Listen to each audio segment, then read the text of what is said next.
अगला अध्याय सती का प्रश्न तथा उसके उत्तर में भगवान शिव द्वारा ज्ञान एवं नवधा भक्ति के स्वरूप का विवेचन।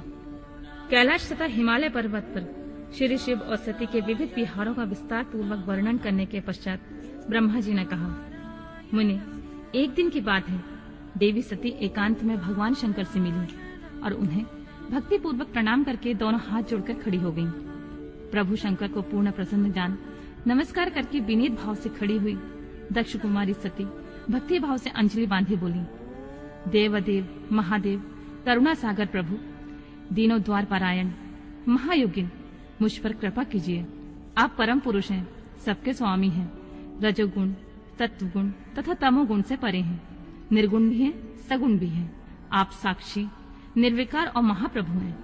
हर मैं धन्य हूँ जो आपकी कामनी और आपके साथ सुंदर विहार करने वाली आपकी प्रिया हुई।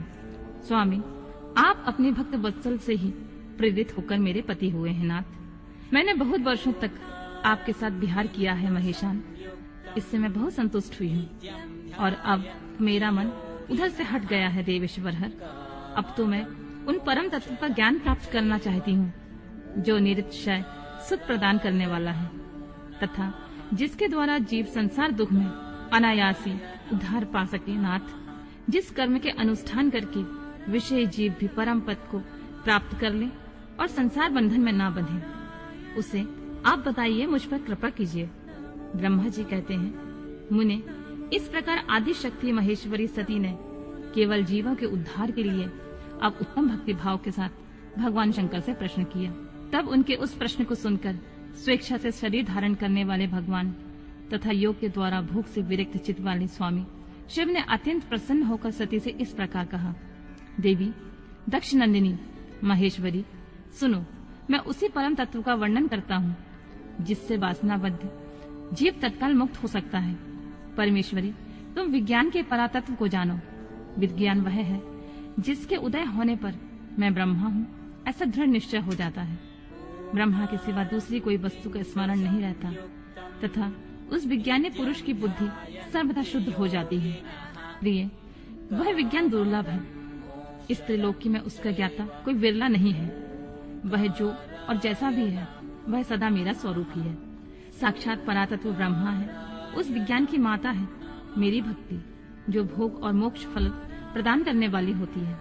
वह मेरी कृपा से सुलभ होती है। भक्ति 9 प्रकार की बताई गई है सती। भक्ति और ज्ञान में कोई भेद नहीं है। भक्त और ज्ञानी दोनों को सदा सुख प्राप्त होता है। जो भक्ति का विरोधी है उसे ज्ञान की प्राप्ति नहीं होती है। देवी, मैं सदा भक्ति के अधीन रहता हूँ और भक्ति के प्रभाव से जातिहीन नीच मनुष्यों के घरों में भी चला जाता हूँ, इसमें कोई संशय नहीं है। सती, वह भी भक्ति 2 प्रकार की होती है, सगुणा और निर्गुणा। जो वैधि शास्त्रीय विधि से प्रेरित और स्वाभाविकीय हृदय से सहज अनुराग से प्रेरित भक्ति होती है वह श्रेष्ठ है तथा इससे भिन्न जो कामना मूलक भक्ति होती है वह निम्न कोटि मानी गई है। पूर्वोक्त सगुणा और निर्गुणा ये दोनों प्रकार की भक्तियां नैष्ठिकी और अनैष्ठिकी के भेद से 2 भेद वाली हो जाती हैं। नैष्ठिकी भक्ति 6 प्रकार की जाननी चाहिए और अनैष्ठिकी एक ही प्रकार की कही गई है। विद्वान पुरुष विहिता और अविहिता आदि भेद से उसे अनेक प्रकार की मानते हैं। इन विविध भक्तियों के बहुत से भेद प्रभेद होने के कारण इनके तत्व का अन्यत्र वर्णन किया गया है। प्रिय, मुनियों ने सगुणा और निर्गुणा दोनों भक्तियों के 9 अंग बनाए हैं। दक्ष नंदिनी, मैं उन 9 अंगों का वर्णन करता हूँ, तुम प्रेम से सुनो देवी। श्रवण, कीर्तन, स्मरण, सेवन, दास्य, अर्चन, सदा मेरा वंदन, संख्य और आत्मसमर्पण, ये विद्वानों ने भक्ति के 9 अंग माने हैं। शिवे, भक्ति के उपांग भी बहुत से बताए गए हैं। देवी, अब तो मन लगाकर मेरी भक्ति के पूर्वोक्त 9 अंगों के पृथक पृथक लक्षण सुनो। वे लक्षण भोग तथा मोक्ष प्रदान करने वाले हैं।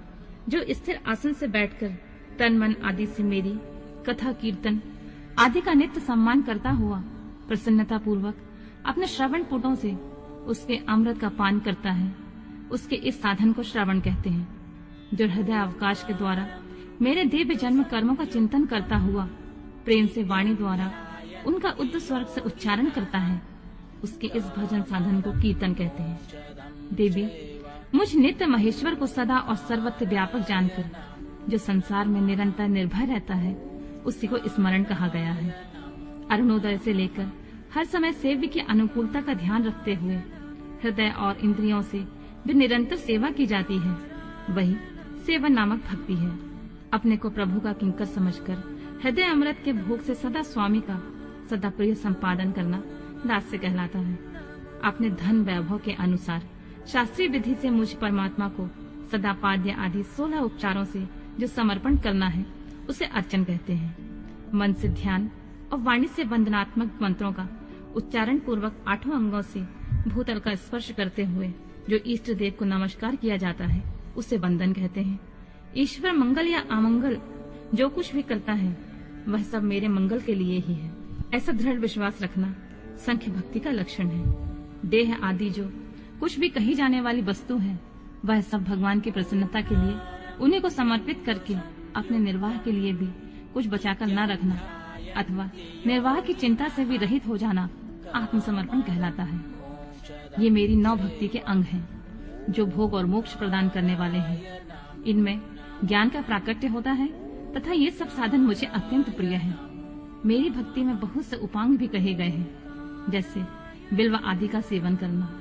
इनको विचार से समझ लेना चाहिए। प्रिय, इस प्रकार मेरी सांगोपांग भक्ति सबसे उत्तम है। यह ज्ञान वैराग्य की जननी है और मुक्ति इसकी दासी है। यह सदा सब साधनों के ऊपर विराजमान है। इसके द्वारा संपूर्ण कर्म के फल की प्राप्ति होती है। यह भक्ति मुझे सदा तुम्हारे समान ही प्रिय है। जिसके चित्त में निरंतर यह भक्ति निवास करती है, वह साधक मुझे अत्यंत प्यारा है। देवेश्वरी, तीनों लोकों और चारों युगों में भक्ति के समान कोई दूसरा सुखदायक मार्ग नहीं है। कलयुग में तो यह विशेष सुखद और सुविधाजनक है। देवी, कलयुग में यह प्रारंभ ज्ञान और वैराग्य के कोई ग्राहक नहीं है, इसलिए वे दोनों वृद्ध उत्साह शून्य और जर्जर हो गए हैं। परंतु भक्ति कलयुग में तथा अन्य सब युगों में भी प्रत्यक्ष फल देने वाली होती है। भक्ति के प्रभाव से मैं सदा उनके वश में रहता हूँ, इसमें संशय नहीं है। संसार में जो भक्तिमान पुरुष है, उसके मैं सदा सहायता करता हूँ, उसके सारे विघ्नों को दूर हटाता हूँ। उस भक्त का जो शत्रु होता है, वह मेरे लिए दंडनीय है, इसमें कोई संशय नहीं है। देवी, मैं अपने भक्तों का रक्षक हूँ। भक्त की रक्षा के लिए ही मैंने कुपित हो जाने अपने नेत्र जनित अग्नि से काल को भी दग्ध कर डाला है। प्रिय, भक्त के लिए मैं पूर्व काल में सूर्य पर भी अत्यंत क्रुद्ध हो उठा था और शूल लेकर मैंने उन्हें मार भगाया था। देवी, भक्त के लिए मैंने सैन्य सहित रावण को भी क्रोध पूर्वक त्याग दिया और उसके प्रति कोई पक्षपात नहीं किया। सती देवेश्वरी, बहुत कहने से क्या लाभ। मैं सदा ही भक्त के अधीन रहता हूँ और भक्ति करने वाले पुरुष के अत्यंत वश में हो जाता हूँ। ब्रह्मा जी कहते हैं, नारद, इस प्रकार भक्त का महत्व सुनकर दक्ष कन्या सती को बड़ा हर्ष हुआ। उन्होंने अत्यंत प्रसन्नता पूर्वक भगवान शिव को मन ही मन प्रणाम किया। मुनि, सती देवी ने पुनः भक्ति काल विषयक शास्त्र के विषय में भक्ति पूर्वक पूछा। उन्होंने जिज्ञासा की कि जिस लोक में सुखदायक और जीवों के उद्धार के साधनों का प्रतिपादक है, वह शास्त्र कौन सा है। उन्होंने यंत्र मंत्र शास्त्र, उसके महात्म तथा जीव उद्धारदायक धर्ममय साधनों के विषय में विशेष रूप से जानने की इच्छा प्रकट की। सती के इस प्रश्न को सुनकर भगवान शंकर के मन में बड़ी प्रसन्नता हुई।